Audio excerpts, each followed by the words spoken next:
인생의 황혼기에 접어든다는 것은 무엇을 의미할까요? 대한민국이 전쟁의 잿더미 위에서 세계가 놀라는 경제성장을 이루는 동안 쉼없이 달려온 우리 세대에게 은퇴란 어쩌면 평생을 기다려온 달콤한 보상이자 동시에 한 번도 겪어보지 못한 막연한 불안의 시작일지도 모릅니다. 오늘 저는 한 남자의 이야기를 통해 우리 모두가 마주할 수 있는 은퇴 후의 삶, 그 빛과 그림자에 대해 깊이 들여다보고자 합니다. 이 이야기는 단순히 한 개인의 실패담이 아닙니다. 평생을 성실하게 쌓아올린 모든 것이 한순간의 욕심과 잘못된 선택으로 어떻게 무너져 내릴 수 있는지, 그리고 그 절망의 끄트머리에서 어떻게 다시 희망을 찾아 나서는지에 대한 우리 모두의 이야기입니다. 14억 원. 누군가에게는 평생 만져보지 못할 거액일 것이고, 또 누군가에게는 서울의 아파트 한 채 값에도 미치지 못하는 돈일 수 있습니다. 하지만 한평생을 교직에 몸담으며 정직하게 살아온 김영호 씨에게 14억 원은 그의 삶 전체를 증명하는 훈장이자 남은 인생을 평안하게 지켜줄 단단한 성벽과도 같았습니다. 하지만 그 견고해 보였던 성벽이 무너져 통장 잔고가 단돈 3,700원이 되기까지는 그리 오랜 시간이 걸리지 않았습니다. 지금부터 서울의 한 초등학교 교장으로 정년 퇴임한 70대 노인 김영호 씨의 목소리로 그의 삶이 송두리째 흔들렸던 그 시간 속으로 함께 들어가 보겠습니다. 제 이름은 김영호, 이제 곧 이른을 바라보는 나이가 되었습니다. 몇 년 전 저는 30년 넘게 몸담았던 교직을 떠나 서울의 한 초등학교 교장으로 정년 퇴직했습니다. 퇴임식 날 수많은 꽃다발과 동료들의 따뜻한 축하 속에서도 마음 한구석이 텅 빈 것처럼 허전했던 기억이 생생합니다. 매일 새벽같이 일어나 학교로 향하던 수십 년의 습관이 하루아침에 사라진다는 것, 그것은 해방감보다는 거대한 상실감에 가까웠습니다. 집으로 돌아와 텅 빈 거실 소파에 앉았을 때 이제 뭘 하지? 라는 질문이 거대한 파도처럼 저를 덮쳤습니다. 처음 며칠은 그동안 못 해봤던 것들을 하며 시간을 보냈습니다.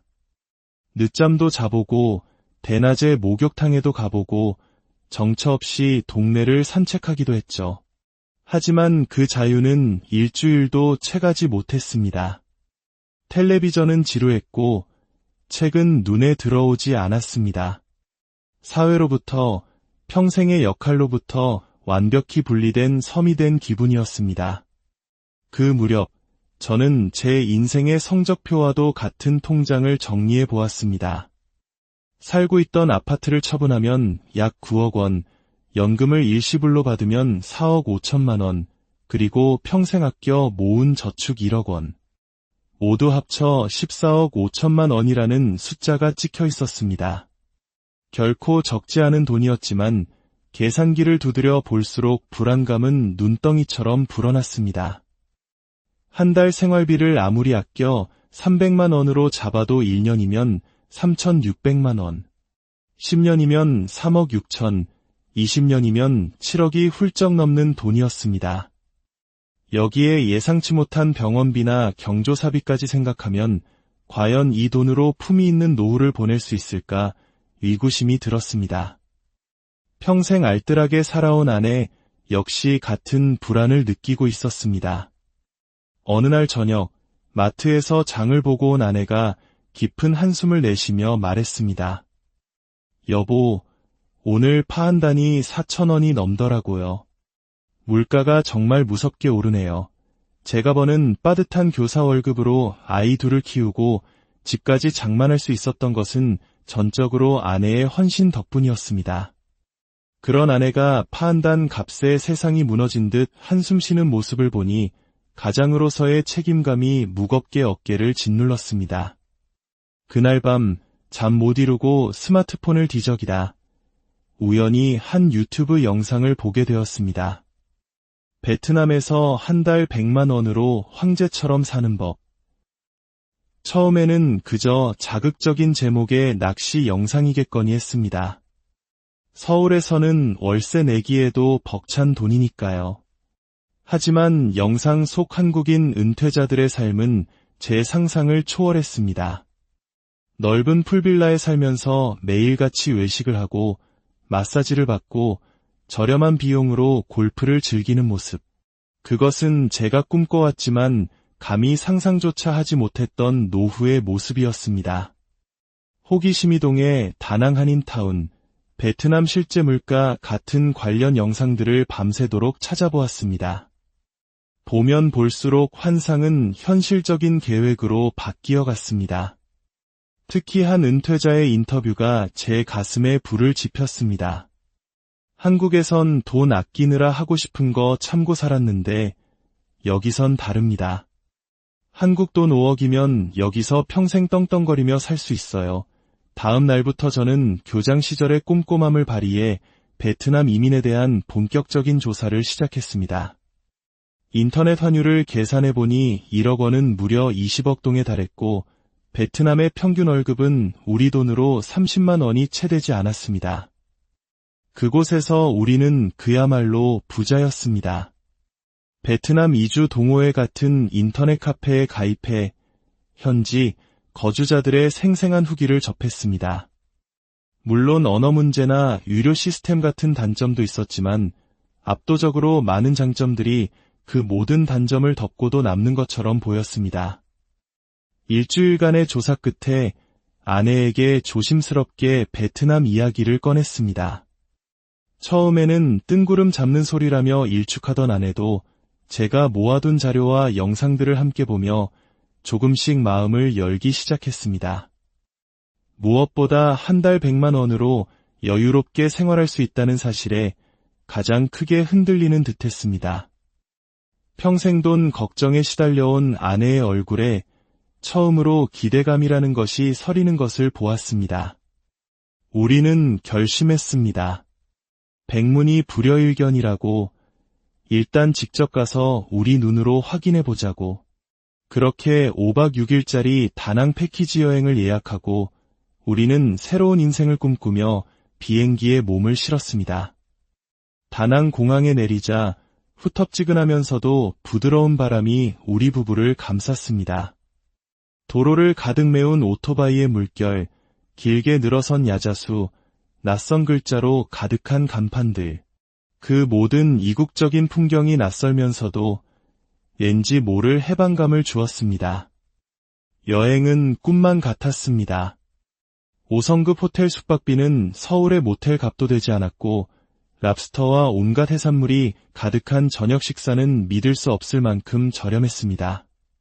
바나힐, 호이안, 미케 해변 등 가는 곳마다 감탄이 터져나왔지만 우리의 관심은 관광지보다 현지인들의 삶에 있었습니다. 틈만 나면 현지 시장과 마트를 찾아 물가를 확인했습니다. 쌀국수 한 그릇에 1,500원, 시원한 커피 한 잔에 1,000원, 망고 1kg이 2,000원.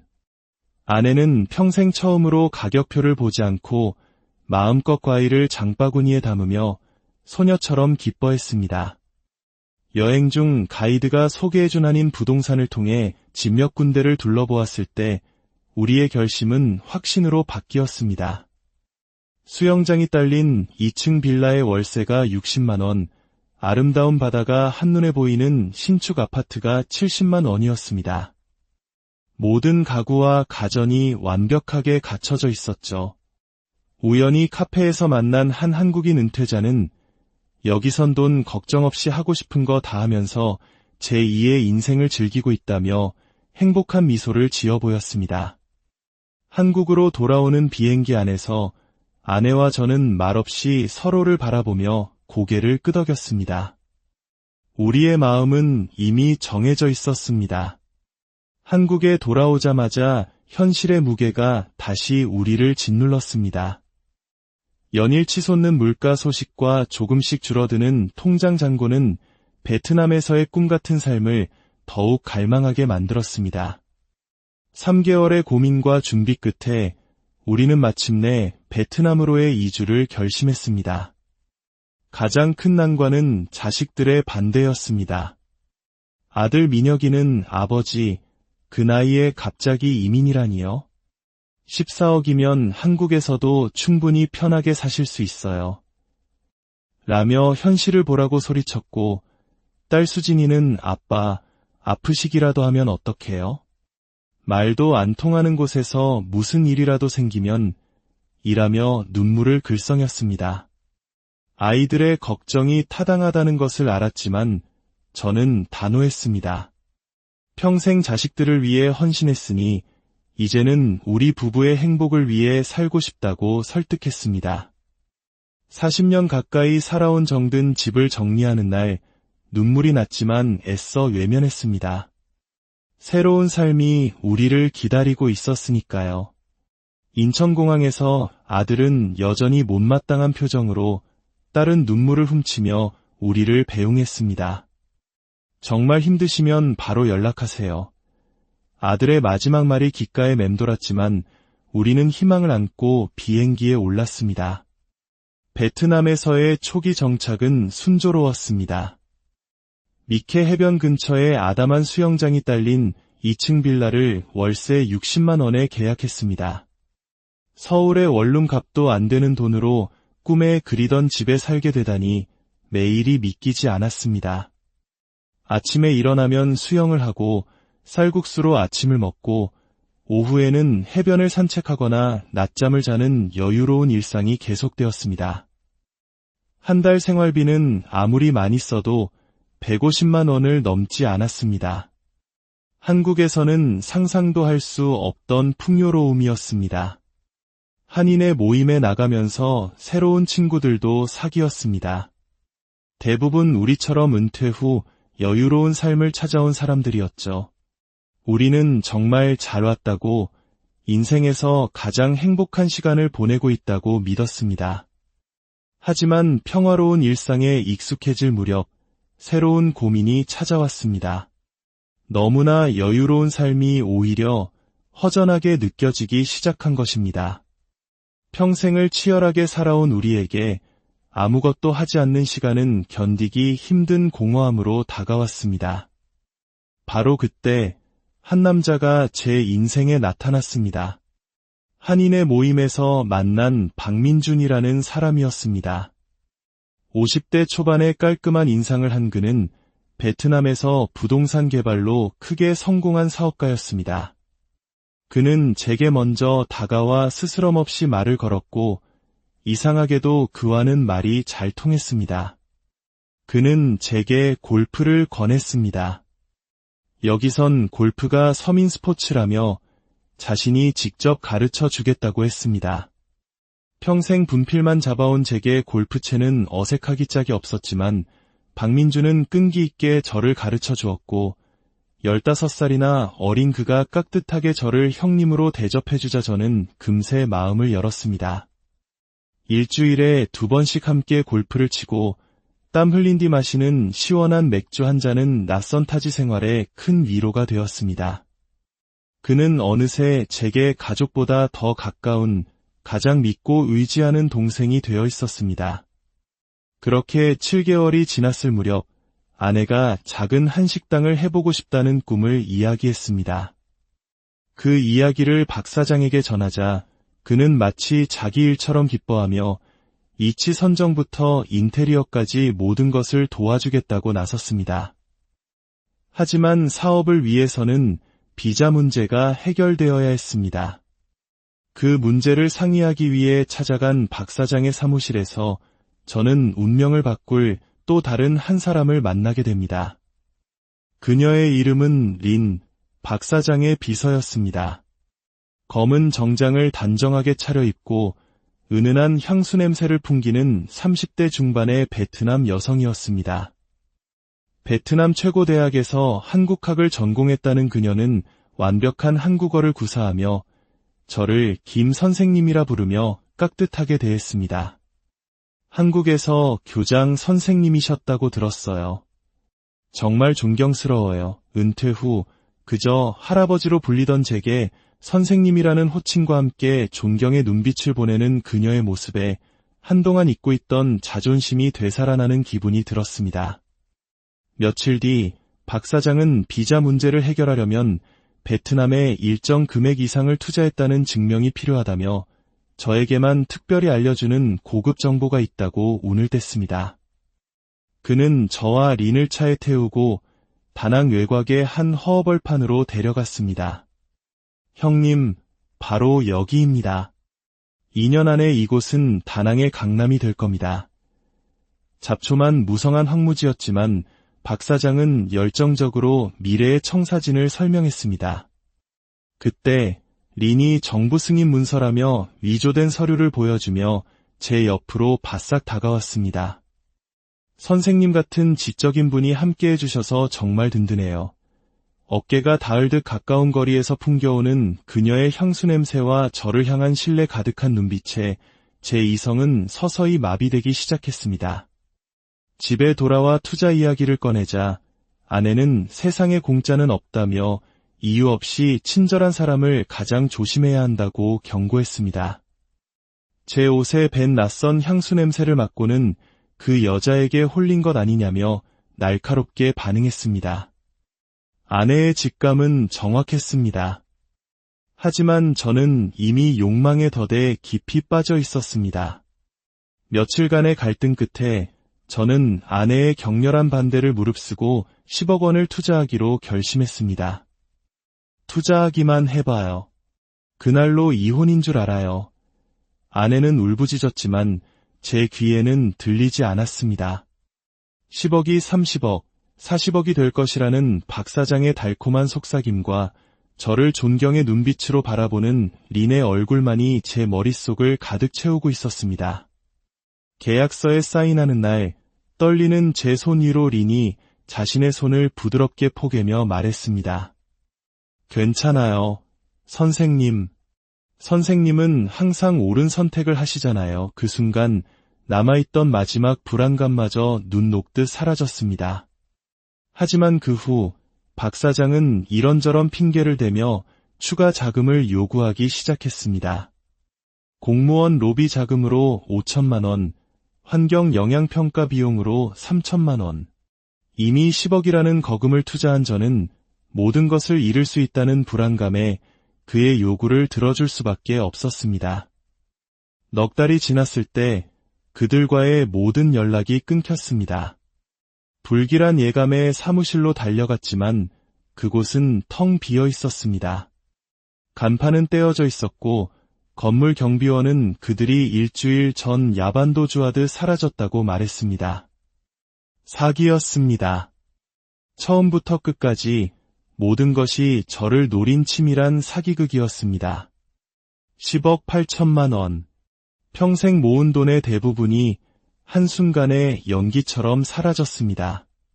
집으로 돌아왔을 때 아내는 어두운 거실에 홀로 앉아 있었습니다. 그 사람들, 사라졌어. 제 말에 아내는 아무 표정 없이 저를 바라보다가 40년 결혼 생활 만에 처음으로 제 뺨을 때렸습니다. 미친놈. 아내는 돈만 잃은 게 아니라 우리의 신뢰와 행복, 모든 것을 잃었다며 절규했습니다. 저는 완전히 무너졌습니다. 어떻게든 잃어버린 돈을 되찾아야 한다는 생각에 사로잡혔습니다. 그때 한인회에서 알게 된 정 사장의 권유로 호기심에 들른 카지노의 화려한 불빛이 저를 유혹하기 시작했습니다. 재미로 10만 원만. 그렇게 시작된 도박은 걷잡을 수 없는 수렁으로 저를 끌어당겼습니다. 처음에는 50만 원을 땄습니다. 이렇게 쉽게 돈을 벌 수 있다니. 다음날 500만 원을 잃었고 그 돈을 만회하기 위해 다음날 1천만 원을 들고 가 3천만 원을 땄습니다. 나는 재능이 있어. 사기당한 돈을 모두 되찾을 수 있다. 그릇된 희망에 사로잡힌 저는 카지노 VIP룸에서 만난 최 사장이라는 사람의 부추김에 넘어가 베팅 금액을 점점 키워나갔습니다. 도박은 확신이 있을 때 크게 가야 합니다. 저만 믿으세요. 그의 말은 악마의 속삭임과도 같았습니다. 제 판단은 사라지고 오직 그의 말에 의지에 돈을 걸었습니다. 그리고 일주일 만에 사기를 당하고 남았던 마지막 희망이었던 4억 원마저 모두 잃었습니다. 통장 잔고 3,700원. 14억 5천만 원이 단돈 3,700원이 되는 순간이었습니다. 세상이 무너져 내렸습니다. 새벽녘 텅 빈 다낭 해변을 걸으며 차라리 이 바다에 몸을 던지면 모든 고통이 끝날까 하는 극단적인 생각까지 했습니다. 이틀 밤낮을 밖에서 헤매다 집으로 돌아갔을 때 밤새 저를 기다린 아내는 남은 돈이 3,700원이라는 말에 허탈하게 웃었습니다. 그 웃음은 어떤 절규보다 더 가슴 아팠습니다. 우리는 결국 모든 것을 버리고 한국으로 돌아와야 했습니다. 아이들에게 손을 벌리고 처형에게 돈을 빌려 겨우 편도 비행기 표를 끊었습니다. 희망을 안고 떠났던 인천공항에 우리는 모든 것을 잃은 패배자가 되어 돌아왔습니다. 갈 곳 없는 우리 부부가 정착한 곳은 창문도 없는 서울 변두리의 월 35만 원짜리 여인숙 달방이었습니다. 그 좁고 곰팡내 나는 방에서 우리는 40년 만에 남보다 못한 사이가 되어 서로를 핥히고 상처 입혔습니다. 아내는 이혼을 요구했습니다. 더 이상 이렇게 살 수 없었습니다. 저는 새벽마다 폐지를 주었고 아내는 편의점 야간 아르바이트를 시작했습니다. 그렇게 6개월을 버티자 우리는 보증금 500만 원짜리 작은 월세방으로 옮길 수 있었습니다.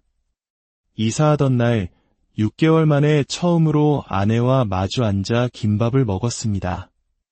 아내는 바다까지 가봤으니 이제 다시 채워가며 살자고 말했습니다. 그것은 용서도 화해도 아니었습니다. 그저 세상에 서로밖에 남지 않았다는 처절한 현실에 대한 인정이었습니다. 그때 깨달았습니다. 진짜 파산은 돈을 잃는 것이 아니라 사람과 신뢰를 잃는 것이라는 사실을. 저는 한 달간의 구직 활동 끝에 동네 아파트 경비원으로 취직했습니다. 교장 경력이 도움이 되었던 것 같습니다. 월급 200만 원. 정직하게 땀 흘려버는 돈의 가치를 저는 70이 다 되어서야 비로소 깨닫게 되었습니다. 2년이 지난 지금 우리는 조금 더 넓은 월세방으로 이사했습니다. 아내는 작은 베란다에 화분을 가꾸고 우리는 주말마다 함께 그 화분에 물을 주며 소소한 행복을 느낍니다. 돌이켜보면 모든 비극은 제 헛된 욕심과 어리석은 자만심에서 시작되었습니다. 낯선 여자의 달콤한 말에 취해 평생을 함께한 아내의 지혜로운 경고를 무시했고 한탕주의의 유혹에 빠져 성실하게 살아온 제 인생을 부정했습니다. 하지만 저는 그 뼈아픈 실패를 통해 돈보다 소중한 것이 무엇인지 배웠습니다. 모든 것을 잃고 나서야 비로소 곁을 지켜준 아내의 사랑이 얼마나 위대한 것인지, 정직한 땀의 대가가 얼마나 값진 것인지 알게 되었습니다. 오늘도 저는 경비실에서 하루를 시작합니다. 14억 원이 월급 200만 원이 되었지만 저는 지금이 더 행복하다고 감히 말할 수 있습니다. 작은 것에 감사하고 곁에 있는 사람의 소중함을 아는 진짜 행복을 배웠기 때문입니다. 이 이야기가 은퇴를 앞두고 있거나 혹은 새로운 인생 2막을 꿈꾸는 모든 분들에게 깊은 울림과 교훈이 되기를 바랍니다. 달콤한 유혹은 언제나 당신의 가장 약한 부분을 파고듭니다. 세상에 쉬운 성공은 없으며 가장 소중한 자산은 당신의 통장 잔고가 아니라 당신 곁을 묵묵히 지키는 사람이라는 것을 결코 잊지 마십시오. 오늘 저의 이야기가 여러분의 마음에 작은 등불이 되었다면 구독과 좋아요를 통해 더 많은 분들과 이 지혜를 나눠주시길 바랍니다. 여러분의 따뜻한 응원과 공유가 비슷한 고민을 하고 있는 누군가에게는 큰 위로와 현실적인 도움이 될 수 있습니다. 여러분의 삶에 언제나 평안과 감사가 가득하기를 기원하며 다음에는 더욱 유익하고 따뜻한 이야기로 찾아뵙겠습니다. 시청해